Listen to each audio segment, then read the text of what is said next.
Buenos días. Muchísimas gracias a cada uno de los presentes por participar de este evento. Muchísimas gracias, Darío, por darme la oportunidad de estar nuevamente aquí.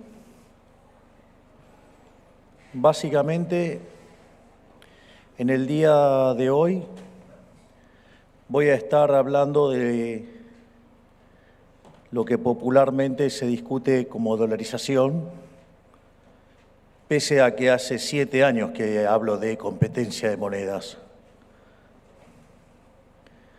Pero bueno, parte de este trabajo es lidiar con aquellos que mienten de modo directo o deformando lo que uno dice, o aquellos que intentan formar opinión con datos falsos.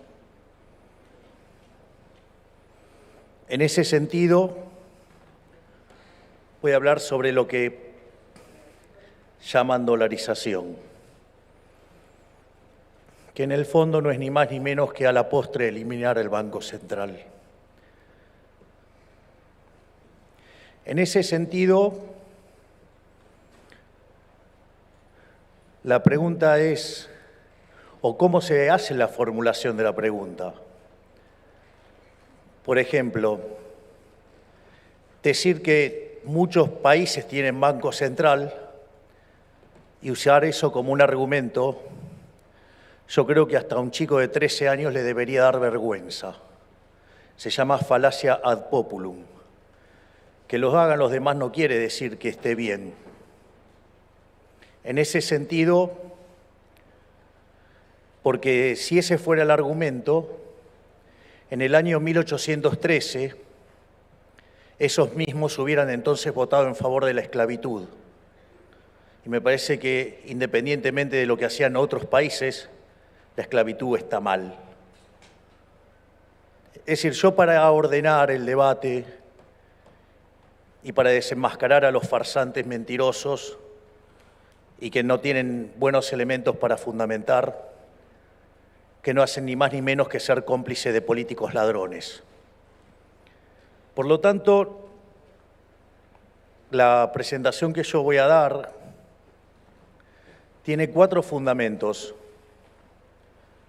Hay un fundamento de índole moral, hay un fundamento de índole técnica, hay un fundamento que tiene que ver con lo instrumental y hay un fundamento de índole política. Respecto a lo que tiene que ver con el fundamento moral,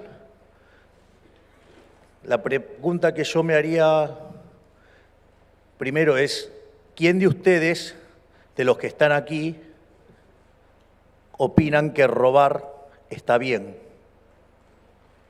Porque esa es la primera pregunta. Es decir, para mí robar está mal. Entonces me gustaría saber si alguien aquí en la sala considera que robar está bien. Porque en el fondo lo que hay que entender es que la inflación es un delito. Hay un libro muy interesante de Ricardo Manuel Rojas que se llama La inflación como delito. Y en ese sentido, yo lo suelo ejemplificar con un caso, que es el hecho de ¿qué pasa si yo en este momento tomara una fotocopiadora y me pongo a fotocopiar billetes e intento intercambiar estos billetes salidos de mi fotocopiadora a cambio de bienes que tengan ustedes en este momento? ¿Quién de ustedes aceptaría eso? Nadie lo aceptaría, porque es una estafa, es decir, los estaría estafando. Ahora, es interesante porque eso mismo es lo que hace el Banco Central. Falsifica billetes para intercambiar sus bienes. ¿Y por qué puede hacerlo el Banco Central? Lo puede hacer porque existe algo que se llama curso forzoso. Es decir, ustedes están obligados a aceptar los pesos. Entonces, en ese sentido también se viola el principio de igualdad ante la ley. ¿Por qué lo pueden hacer los políticos desde el Estado y por qué no lo puede hacer el sector privado? Es decir, justamente eso lo que muestra que algo puede ser legal, pero que es ilegítimo. Y por lo tanto estamos frente a un robo y frente a un trato desigual ante la ley, y que en Argentina nos ha salido bastante caro, porque recordemos que Argentina no es que tiene Banco Central desde siempre. Argentina tiene Banco Central desde el año 1935. Y si ustedes revisan los 50 años previos a la existencia del Banco Central, la inflación en Argentina era del 0,9% anual. Es decir, ni siquiera llegábamos al 1%. Después, cuando creamos el Banco Central, en los primeros 10 años, cuando fue mixto, la inflación promedio fue del 6% anual. Número muy alto para los registros de la época. Después lo nacionalizamos en 1946 y de ahí en adelante nuestra inflación promedio fue del 250%. Le quitamos 13,0 a la moneda, tuvimos 2 hiperinflaciones sin guerra. Una verdadera estafa que terminó con el repudio de la moneda y derivó en el programa de convertibilidad. Programa que a lo largo de su existencia tuvo una inflación promedio del 9% y que se concentró en los primeros 20 meses del programa, y a partir de 1993 Argentina era el país con menos inflación del mundo. Es decir, que cuando le sacamos la navaja al mono asesino, funcionó. Pero claro, no se la habíamos sacado del todo, solamente lo habíamos guardado, se la habíamos dejado lejos de la mano nada más.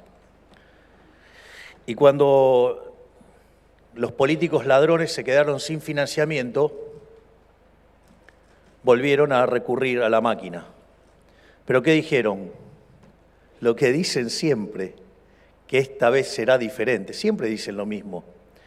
Y la realidad es que no fue diferente, porque en los primeros 4 años del régimen K, la inflación promedio estuvo en torno al 10%, durante el segundo periodo del régimen K 20%, en el tercero cerca de 30%, con Macri poco más de 40%, y ahora viaja al 150 anual.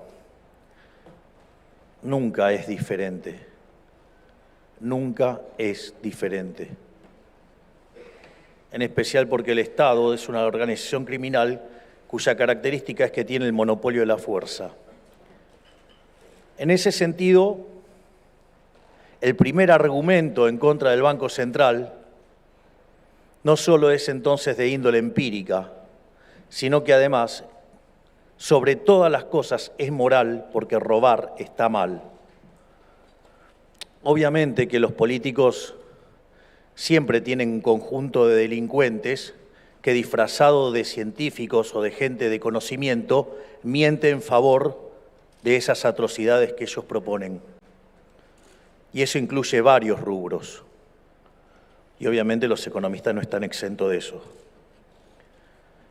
Dicho lo importante, porque en el eje central es que robar está mal, y que es más, hasta me cuesta pensar gente en el sector privado aceptando que los delincuentes de los políticos los roben con el impuesto inflacionario. Pero bueno, eso es parte de otra discusión. Eso creo que ya entra en el plano psicológico. Ahora, lo otro importante que tiene que ver con el debate técnico es lo que es el dinero. Una de las cosas que yo descubro es que supuestos economistas con mucha reputación y que supuestamente saben y que supuestamente tienen soluciones, no saben qué es el dinero. Por eso también me tomé un rato para esta charla dedicar a explicar qué es el dinero. Porque si no entendemos de lo que estamos hablando, difícilmente entendamos por qué hay que eliminar el Banco Central. Básicamente el dinero es lo que se denomina un bien de intercambio indirecto. Originalmente la sociedad se organizó en forma de trueque. Ahora el trueque tiene básicamente dos problemas. Uno de los problemas que tiene es lo que se llama la doble coincidencia. Es decir, yo quiero vender mis anteojos y quiero hacerme, no sé, de cuadernos, pero tengo que conseguir a alguien que vende cuadernos y que quiera tener mis anteojos. Eso, digo, es algo bastante complicado. Pero otra cosa que puede pasar también, hay otro problema que se llama indivisibilidad. Es decir, yo puedo querer pan y el panadero puede querer una charla de economía, pero el problema es que la cantidad de kilos de pan que requeriría pagar mi conferencia, yo no quiero toda esa cantidad de pan. Por lo tanto, eso plantea, digamos, también otro problema operativo. Pero a diferencia de lo que presume un político, que entonces seguramente va a creer que ustedes quedarían inmovilizados frente a esa situación, no, el ser humano le encuentra la vuelta. No necesita el Estado para encontrarle la vuelta. Y efectivamente le encontró la vuelta. Buscaron bienes que sirvieran para intercambiar bienes. ¿Y el primer dinero cuál fue? Cuando el hombre era nómade, el primer dinero fue el ganado, porque de hecho iban con el ganado a todos lados. El ganado hasta se movilizaba solo. En ese sentido, el primer dinero que utilizó el hombre fue el ganado. Entonces compraban y vendían el ganado, no solo porque le interesaba para comer, sino que además lo usaban para hacer otros intercambios. Es decir, se usaba de una forma para arbitrar con otros bienes. Ahora, cuando el hombre se volvió sedentario, dejó de ser nómade, ¿cuál es el punto? Pudo cambiar el tipo de dinero. Entonces, una de las cosas que comían mucho los seres humanos, ¿qué era? Pan. Entonces, la moneda natural que surgió a partir de ahí fue el trigo.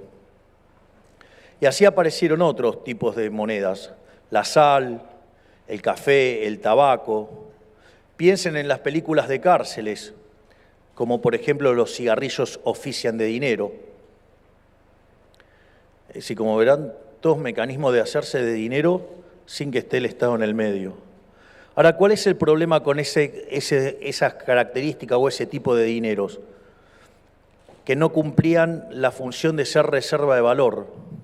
Con el paso del tiempo se deterioraba y por ende no les servía como un mecanismo de mover el consumo a lo largo del tiempo. Entonces, o si lo hacía de manera muy limitada. Entonces había que buscar algo que preservara su valor. Y así es que el hombre evoluciona y encuentra los metales y utiliza la plata para las transacciones chicas y el oro para las transacciones grandes. Ahora, ¿cuál es el problema cuando ustedes entonces ahora iban de un lado al otro queriendo comercializar bienes en distintos lugares? Es que básicamente ustedes iban en una carreta o en lo que fuera y llevaban un cartel que decía ¿qué cosa? Llevó oro, llevó plata, es decir, eran un blanco fácil. De hecho, días atrás mencioné como un héroe anarcocapitalista el Zorro, porque el Zorro, sí, que vivía en Los Ángeles, si no me equivoco, cuando llegaban los barcos, claro, los que llegaban en el barco, ¿qué traían? Traían mercancías, traían oro y plata. ¿Y qué hacían? Los interceptaban en el camino. ¿Para qué? Para robarle justamente esos bienes y las monedas y el dinero. Y en ese sentido, ¿por qué entonces el Zorro era un héroe? Bueno, porque preservaba el derecho de propiedad, pero sobre todas las cosas preservaba el libre comercio. Es decir, entendido como una fuente de bienestar el comercio, la apertura. Y además también contra quién peleaba, contra los soldados, que eran el Estado. Es decir, era un anarcocapitalista perfecto. Y esa situación es lo que llevó al hombre a hacer que depósitos en instituciones que cuidaran ese oro y esa plata y a cambio recibían certificados. ¿Y qué hacían entonces? Comercializaban esos certificados y después había una cuestión de clearing y se terminó el problema. Como era de esperar, siempre aparece algún vivo que empezó a emitir certificados sin el respaldo. Bueno, eso generó algunos problemas y los estados vieron la beta y dijeron, bueno, ahora lo vamos a hacer nosotros. Y entonces empezaron, digamos, nada más que ahora lo hacían con el respaldo del aparato represivo del Estado. O sea, entonces, pero como la gente sustituía las monedas, con lo cual el tema de la sustitución de monedas no viene de ahora, viene de largo, entonces, ¿qué pasa? En 1445, en el primer Congreso de Génova, se establece el curso forzoso. Es decir, obligarlos a demandar dinero para cobrarles impuesto inflacionario. De hecho, ¿qué es el cepo? El cepo justamente es eso. El cepo es típica medida de la casta política que en primer lugar implica un cercenamiento a la libertad, porque si yo me gano mi dinero honestamente, yo me lo tengo que poder gastar en lo que se me da la gana. Y si querer gastarlo en lo que se me da la gana es comprarme lechugas crocantes verdes, un problema mío. Digo, ¿quién es el político para decir en qué puedo comprar y qué no? Pero no solo eso, fíjense que si ustedes en el diciembre del 2001 se hubieran quedado con pesos, en lugar de dólares, lo mal que les hubiera ido. Menos mal que esta vez iba a ser diferente. Entonces, no solo que van a estar afectando negativamente a su consumo presente, sino que también van a estar afectando a su consumo futuro. Con lo cual eso es ya bastante malo per se. Pero no solo eso, además genera descoordinación macroeconómica, porque ustedes van a generar un exceso de demanda de divisas que va a tener un exceso de oferta en el resto de la economía. Y eso va a implicar que en el mercado de bonos el precio de los bonos se caiga, por ende las tasas de interés sean elevadas y por ende tendríamos un muy alto riesgo país. Eso generaría descoordinación en el mercado de bienes. El ahorro se fugaría, la inversión se derrumbaría, no habría acumulación de capital, no habría generación de puestos de trabajo y los salarios reales serían más bajos. Y la única forma que ustedes descubren este mecanismo es generar más inflación para ir licuando los salarios en términos reales y mantener artificialmente baja la tasa de desempleo, llegando a un disparate donde el 30% de los argentinos con trabajos formales son pobres.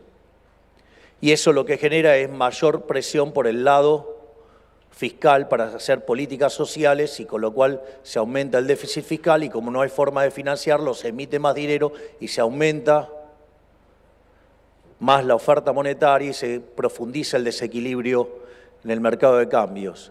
Y mientras tanto ustedes tienen un montón de dinero más del que querrían tener, justamente ¿para qué? Para ampliar la base imponible del impuesto inflacionario.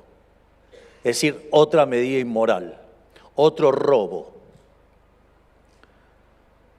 O sea, para ese tipo de cosas parece que le gusta a los políticos tener el dinero. Pero dicho esto, entonces,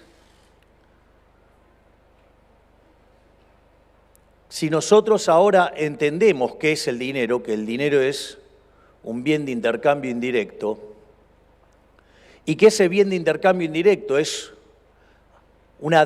técnicamente se llama demanda derivada, pero si ustedes quieren, es una demanda espejo del sendero de consumo que ustedes deberían tener a lo largo de su vida en función de lo que han resuelto en términos de lo que se denominan los parámetros profundos.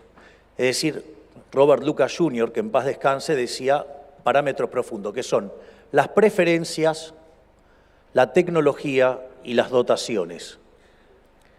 Por lo tanto, la demanda de dinero, bajo este concepto de bien de intercambio indirecto, es algo absolutamente granítico, que es el espejo del sendero de consumo elegido por cada uno de los individuos.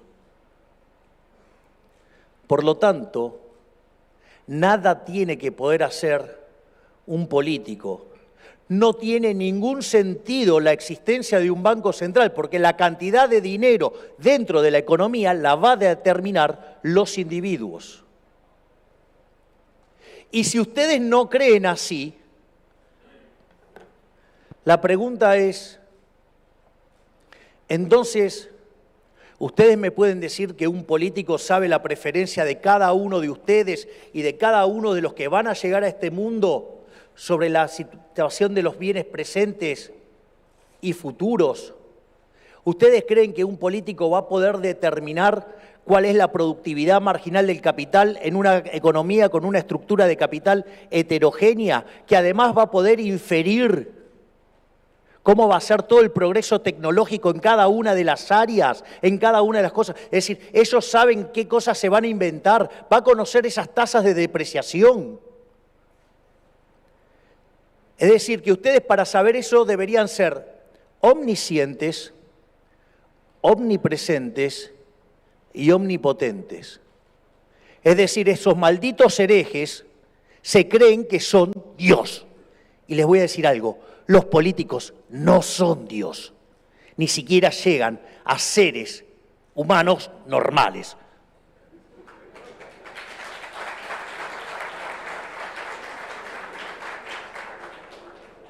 Por lo tanto, en ese contexto,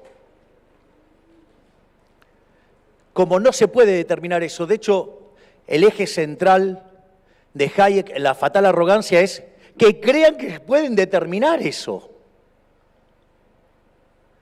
Idea que ya la había desarrollado tiempo atrás en un trabajo que se llama El uso del conocimiento en la sociedad, y sobre la imposibilidad de tener todos esos conocimientos, y por qué la economía de libre mercado sí permite todo ese proceso de cooperación social que tan brillantemente lo había señalado Adam Smith en su obra de 1776, Investigación sobre la naturaleza y la causa de la riqueza de las naciones, que es la idea de la mano invisible, donde cada uno, guiado por su propio interés, conduce al bienestar general. Pero, dicho esto, entonces, el punto es que entonces no existe tal cosa como una oferta óptima. Es decir, el dinero entendido como bien intercambio indirecto está determinado por parámetros que ninguno de nosotros podemos computar, porque es más, hasta ni siquiera nosotros mismos sabemos cuáles van a ser nuestras preferencias en el futuro. Digo, porque si yo me paso el inicio de los 90, digamos, teníamos esos celulares que parecían unos ladrillos y todos creíamos que era la guau tecnología. Y sin embargo hoy, digamos, si alguien le tira eso, se lo revolea por la cabeza. Entonces, para que más o menos uno internalice eso.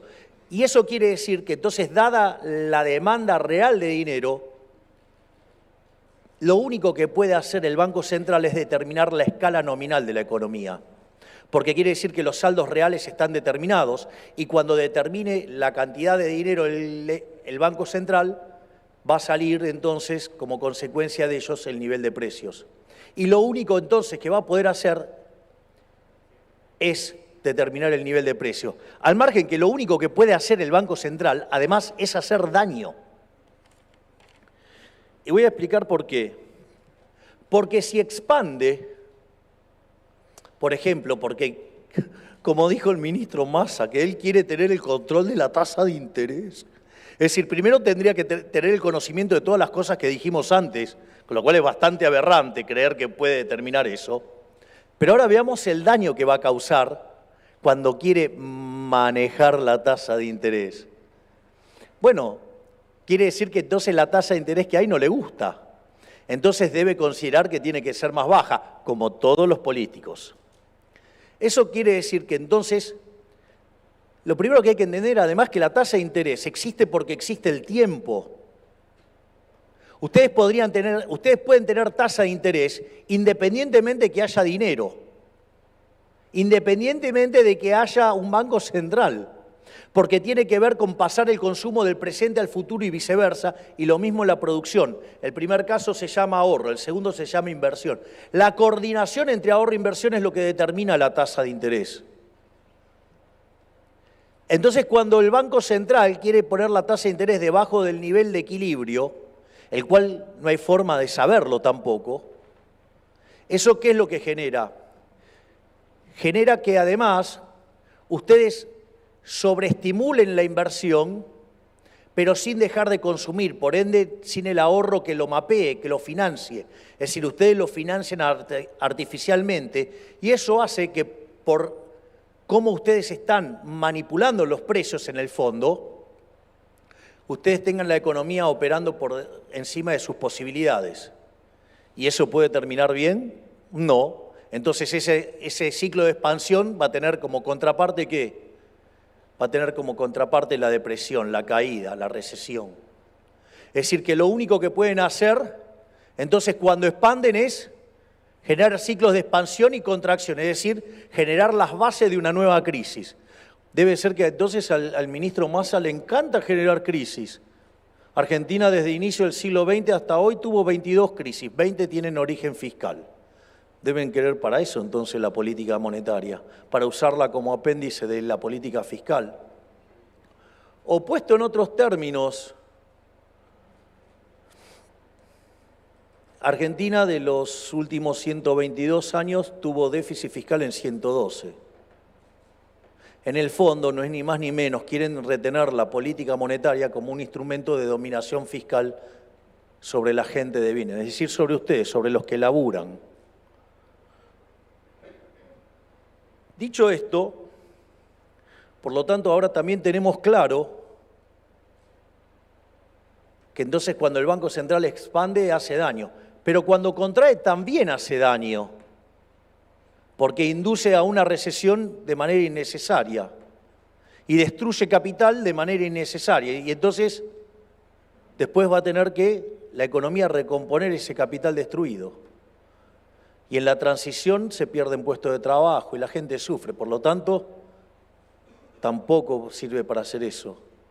Y si no hace nada, también hace daño. Porque seguramente si el dinero, digamos, lo estuviera creando el sector privado, le encontraría la vuelta justamente para resolver el problema. Entonces, cuando dicen, no, ahora vamos a tener Banco Central que no va a emitir más, y entonces, si dicen eso, son unos hipócritas. Porque si dicen eso, ¿para qué lo quieren? ¿Por qué no lo cierran entonces? No, vamos a frenar la maquinita. Si vamos a frenar la maquinita, vamos a romperla directamente. Así no la usan más. Entonces también está ahí el riesgo de que la vuelvan a usar. ¿Y saben qué? La van a volver a usar, porque es un mecanismo de estafa. Por lo tanto, es decir, no importa lo que haga el Banco Central, siempre hace daño, siempre los va a perjudicar. Y aun cuando le digan que esta vez va a ser diferente, nunca va a ser diferente. Y aun cuando digan que no la van a usar, sí la van a usar. Probablemente el caso más emblemático sea el caso de la convertibilidad. El Banco Central era independiente, el Banco Central tenía una regla monetaria dura, que además había sido muy exitosa, porque cuando ustedes tienen tipo de cambio fijo, el dinero se vuelve endógeno y la oferta monetaria se acomoda a la demanda de dinero. Por eso es que bajan los precios, por eso se termina con la inflación. No como creen los brutos del kirchnerismo que eso deriva de que fijaron el tipo de cambio y tienen esa estupidez de creer que entonces los precios se modifican porque se modifica el tipo de cambio. No, el tipo de cambio es un precio más de la economía. En ese sentido, ese programa además ganaba elecciones, era tremendamente popular. Y había algo que todavía era mucho más importante, toda la estructura contractual de la economía estaba montada sobre la regla. Parecía imposible romperla. Necesitaron gastar más, rompieron la regla, nos arruinaron a todos los argentinos. Por lo tanto, digamos, eso del Banco Central Independiente es una quimera. Y si además quiero determinar a un socio,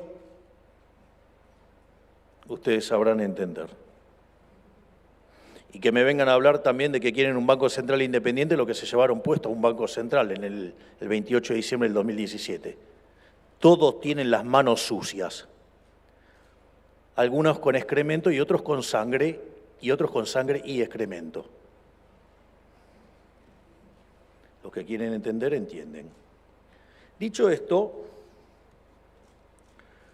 está la faceta de la instrumentación. En el tema de la instrumentación, acá también hay una cuestión bastante interesante. Una de las, perdón que use términos poco amigables, pero no se pueden definir de otra manera.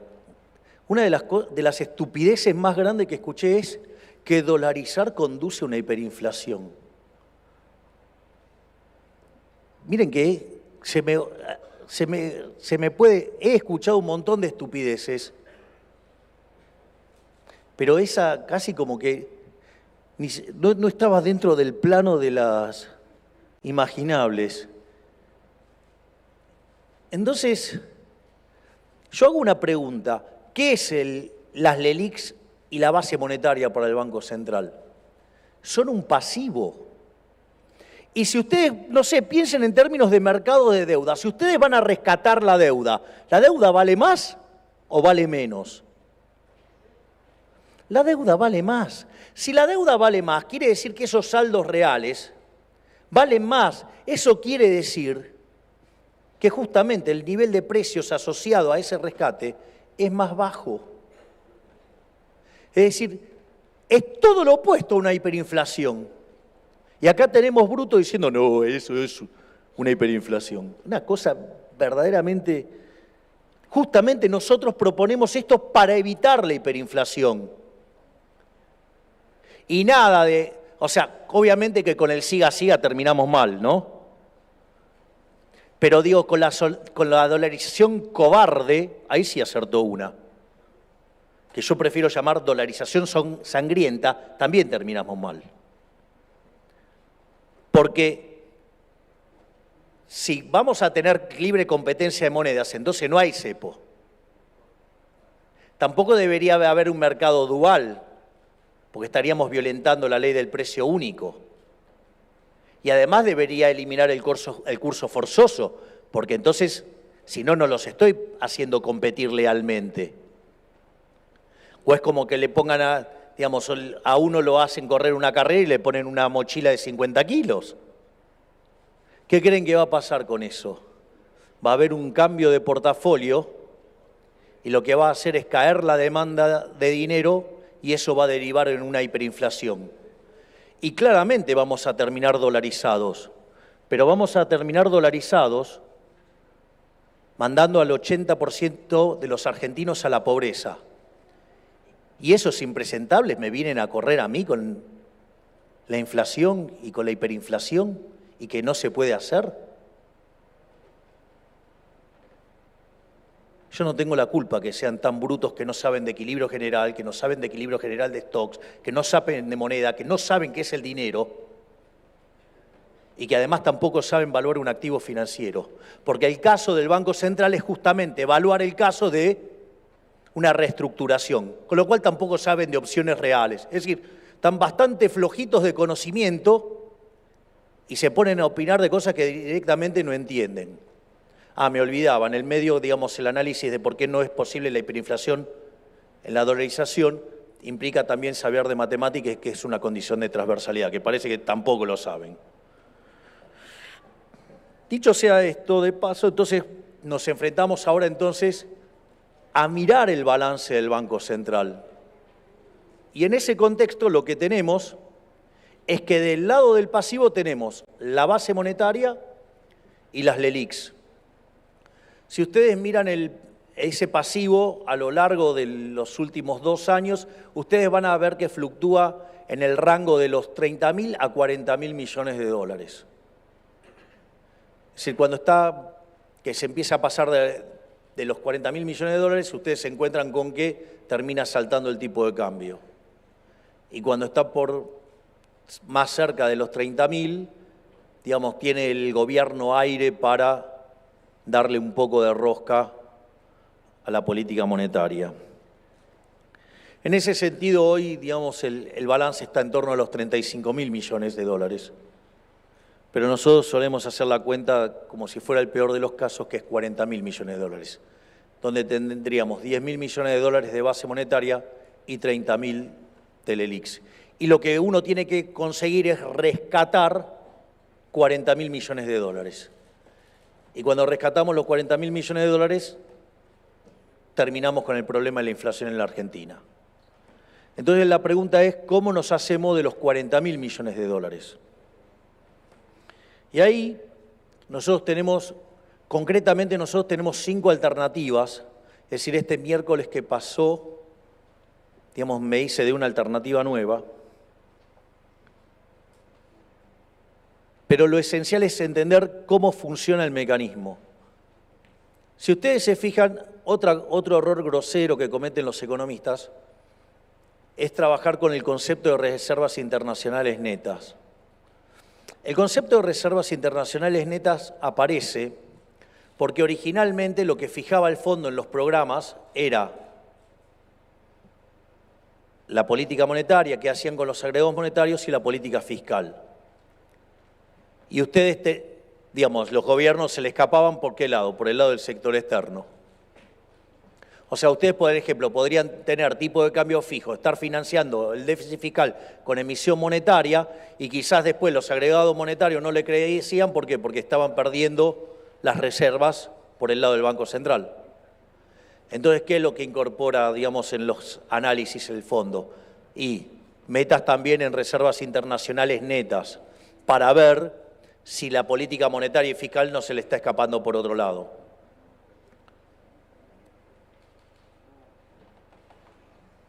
En ese sentido, cuando miramos el ejercicio de liquidación del Banco Central, no se tiene que mirar en términos de reservas internacionales netas, porque a nosotros no nos interesa chequear per se la consistencia con la política monetaria y con la política fiscal, porque vamos a terminar con la política monetaria. Entonces, ¿qué es lo que sucede? Ustedes tienen que mirar qué tienen de reservas y qué tienen para liquidar adentro del Banco Central. Y entonces ahí ustedes se van a encontrar con la posición de oro, se van a encontrar con la posición del BIS, se van a encontrar con la composición de DEX, se van a encontrar con la posición de CEDESA. Cuando ustedes sacan la cuenta, en todo eso más o menos tienen cerca de 10.000 millones de dólares. Es decir, tendrían los elementos como para poder rescatar la base monetaria. Que ahí también hay distintas formas de hacer el rescate. Una forma de hacer el rescate es como intentó hacer Ecuador. Ecuador les exigió a los ecuatorianos que a los 3 meses cambiaran todos los sucres por dólares. Y hay un problema de índole operativa, no lo pudieron hacer. Es decir, piensen que en Argentina, por ejemplo, el billete más grande son menos de 3 dólares. Entonces, tenemos un problema operativo de los billetes físicos. En Ecuador después lo trataron de pasar a los 6 meses y después sí lo pudieron hacer a los 9 meses. En el caso de El Salvador fue distinto, le dejaron la opción a las personas que cambiaran los colones cuando quisieran, y en ese sentido tardaron 24 meses. Lo que nosotros estamos pensando es ir por una solución como la de El Salvador y que cuando se cubren 2/3 de la base monetaria es una suerte de referéndum y ahí automáticamente decidimos dolarizar. Por lo tanto, digamos, cualquiera de las estupideces que dicen en términos de tiempo, que nosotros dijimos un determinado tiempo, es falso. Porque lo va a determinar la gente. Cuanto más rápido quieran los dólares, más rápido se hace. Cuanto menos rápido, es decir, va todo a depender de la velocidad a la cual se decide cambiar ese dinero. Aquí hay un punto adicional y que lo voy a señalar de manera explícita. Así, si tenían alguna duda del desprecio que siento por el Estado y los políticos, ahora les va a quedar más claro. ¿Se puede hacer más rápido? Sí, se puede hacer más rápido. Ustedes podrían utilizar tecnologías digitales para hacerlo más rápido. Pero ¿cuál es el problema si hacen algo así? Les van a quedar los deditos marcados. Y entonces, ¿qué creen que van a hacer los políticos ladrones? Van a ir después a cobrarles impuestos. Por lo tanto, no voy a promover ningún tipo de tecnología digital para que no venga ningún político ladrón en el futuro y les meta la mano en el bolsillo. Yo recuerdo cuando se discutía el control, digamos, el blanqueo en el gobierno de Macri, yo estaba totalmente en contra de blanquear. Mientras que, digamos, o sea, con mucha violencia, Prat Gai amenazaba a todo el mundo si no blanqueaban.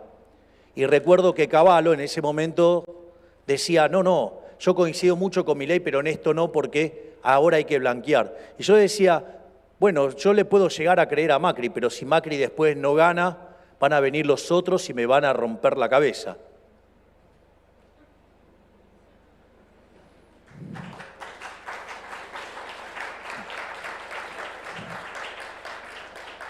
Por lo tanto, digamos, cuando nosotros dolaricemos, ustedes van a poder sacar todos los dólares del colchón libremente y los van a poder usar con total libertad, porque ustedes tuvieron que meter los dólares en el colchón, porque los delincuentes de los políticos los querían robar con el impuesto inflacionario. Y lo único que hicieron fue defenderse de esos chorros.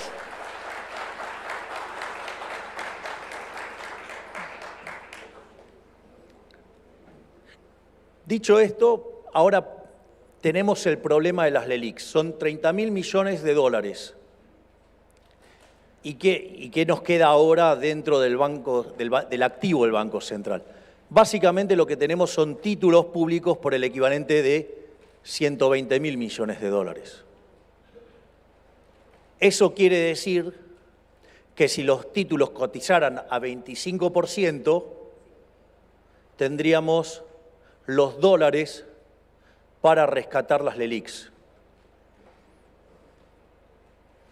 Hoy los títulos cotizan a 30, por lo tanto, efectivamente, tenemos los dólares para poder dolarizar. Es decir, podemos dolarizar. Efectivamente, podemos dolarizar. Ahora bien, ¿cuál es el punto central con esto? El punto central con esto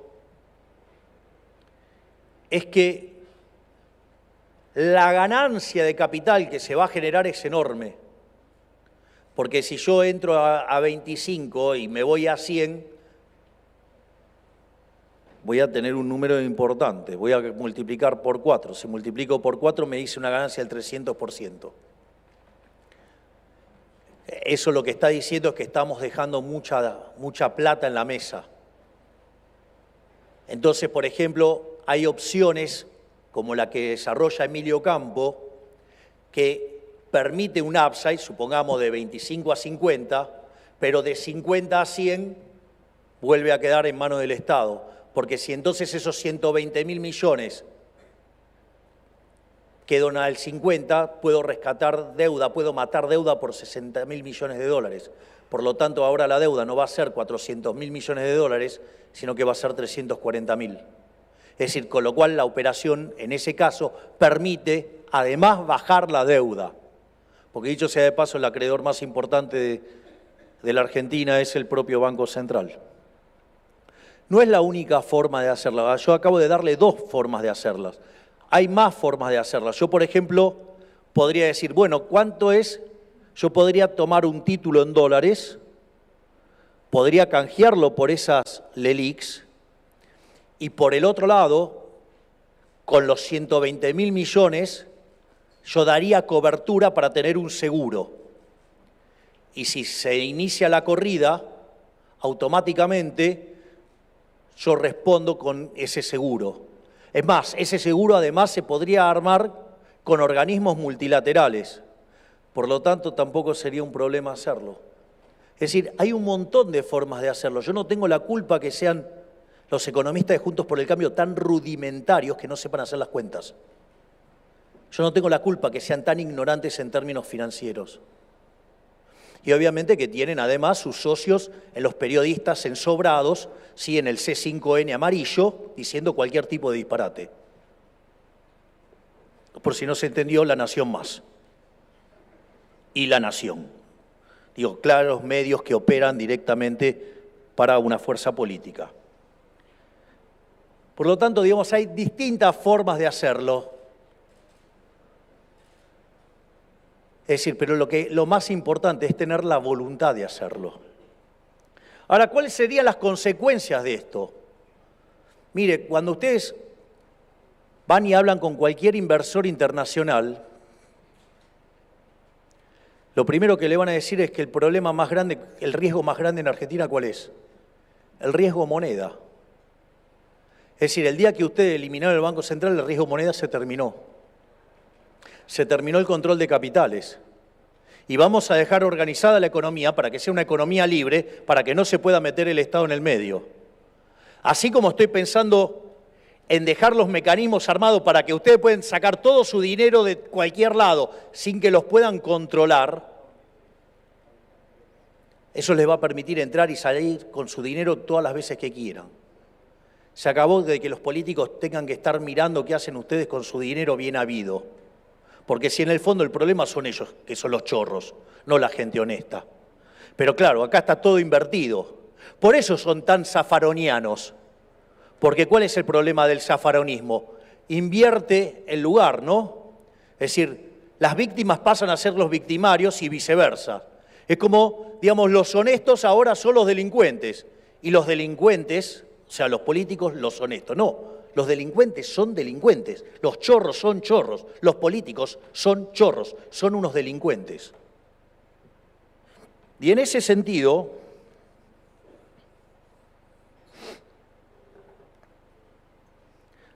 vamos sobre las ventajas de dolarizar, porque ya sabemos que la inflación va a bajar.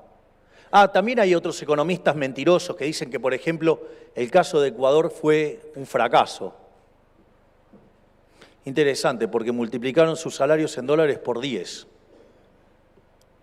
De hecho, el salario mínimo en Ecuador es casi $500. Acá es 180, así que qué mal le va a Ecuador con la dolarización.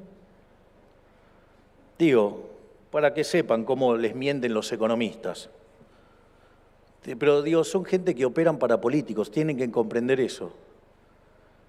En ese sentido, ya vimos que se destruye el riesgo moneda, desaparece. Otra cosa que sucede, acá me voy a poner neoclásico, yo tengo otra forma de pensarlo, pero a los efectos de hacerlo fácil va a servir. Una de las cosas que dicen que para que un programa económico de shock sea exitoso, tiene que ser, ¿qué cosa? Creíble. Ahora, para que ustedes se vean creíbles, necesitan tener reputación. Y Argentina en materia de reputación está como la amiga de Arjona en la canción, ¿no? Digo, la reputación son las primeras 6 letras de esa palabra. Bueno, así está Argentina.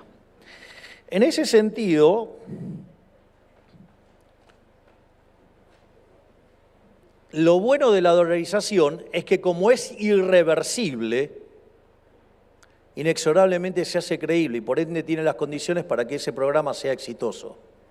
Y si ese programa es exitoso y ustedes tienen una expansión del nivel de actividad, con mejora del empleo, con mejora de los salarios reales, una de las cosas que va a pasar, les van a mejorar los números fiscales y por ende el riesgo de contraparte cae.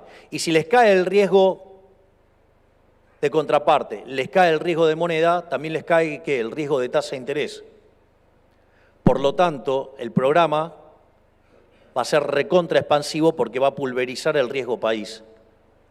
Y no es cierto que no crea riqueza, sí crea riqueza, porque cuando ustedes bajan la tasa de interés de manera permanente, ustedes están generando expansión de la estructura de capital de manera permanente. Por lo tanto, terminar con una institución que causa daño, que destruye las señales de precio, sí genera valor. Es decir, genera, o si ustedes quieren, deja de destruir valor. Y como viene de destruir mucho valor, cuando ustedes cesan esa destrucción, la economía rebota. Pero además hay otro efecto, que en la literatura se llama efecto Hume-Cantillon. Yo lo voy a hacer con un ejemplo fácil para que veamos cuáles serían los efectos de la dolarización después de que doy el ejemplo.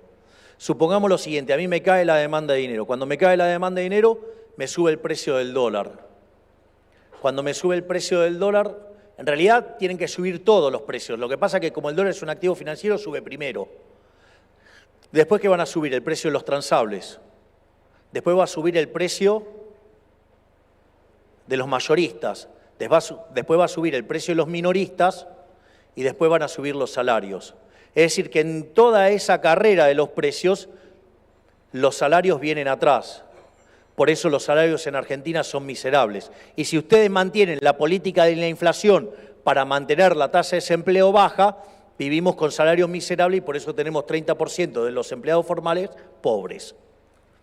Cuando ustedes terminan con el proceso ese de generar inflación, los precios que ya subieron, ya está. Digo, el dólar, por ejemplo, no sube más.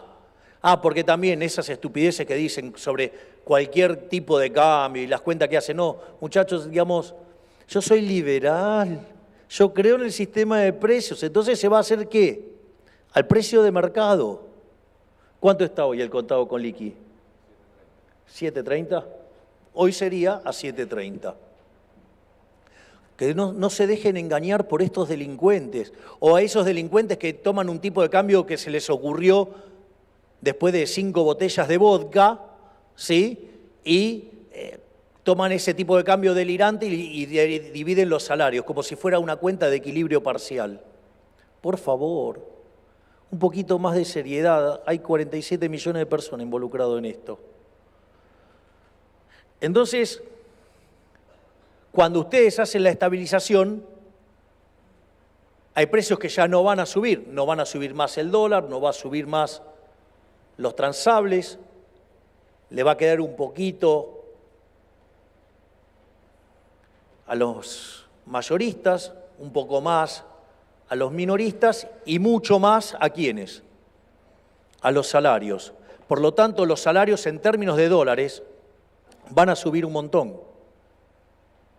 Y en términos de alimentos, entonces van a subir un montón. Y eso va a derrumbar la indigencia y la pobreza.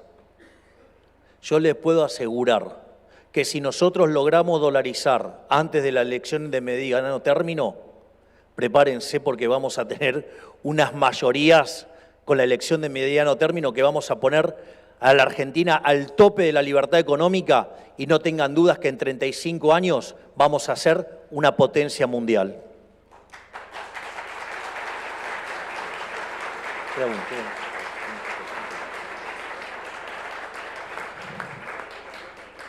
Por lo tanto,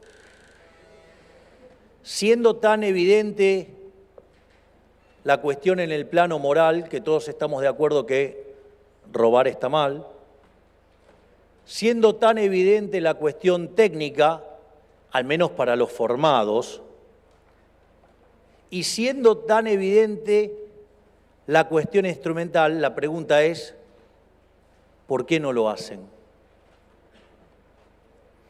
Es simple, los políticos roban de ahí. En los últimos 20 años, esta maldita casta política, esta basura de políticos que tenemos, que les recuerdo que en el 2001 hubo un que se vayan todos y no se fue ninguno. Están los mismos, pero se multiplicaron además. Además, duplicaron el tamaño del Estado. Entonces, cuando uno dice, no, yo quiero ir al tamaño del Estado que había previo al kirchnerismo, dice, no, eso no se puede. Y claro, si están todos atornillados a la silla cobrando guita del Estado, o sea, de la que pagamos nosotros con el fruto de nuestro trabajo. La contracara es que con el Banco Central, en los últimos 20 años, nos robaron 280.000 millones de dólares. Y si ustedes se fijan, conforme que va aumentando la inflación, ese daño es mayor. Este gobierno está a punto de pasar los 90.000 millones de dólares. Y si lo toman en términos del último año, vamos camino a 25.000 millones de dólares. Es decir, no lo quieren hacer porque de ahí nos roban estos delincuentes 5 puntos del PBI. Por eso no sale. Por eso, digamos, los micrófonos ensobrados. Por eso los profesionales que le llenan de guita los bolsillos para que vayan y hablen en contra de la dolarización, porque es en contra de los negocios de los políticos corruptos y sus socios. Por lo tanto, nosotros venimos a cambiar esta Argentina prebendaria. Vamos a terminar con esta maldita casta que nos hunde, que no son solamente los políticos ladrones, también son los empresarios prebendarios, también son los sindicalistas que entregan a sus trabajadores, también son los periodistas ensobrados y también los profesionales, ¿sí?, que venden ciencia a cambio de guita para influenciar la opinión pública. Llámese, no sé, economistas, abogados, encuestadores y demás yerbas que se dedican a operar para mantener este sistema que hunde a la Argentina. Por lo tanto, los invito a una nueva Argentina, la Argentina liberal, que en 35 años va a volver a ser potencia. ¡Viva la libertad, carajo! Muchas gracias.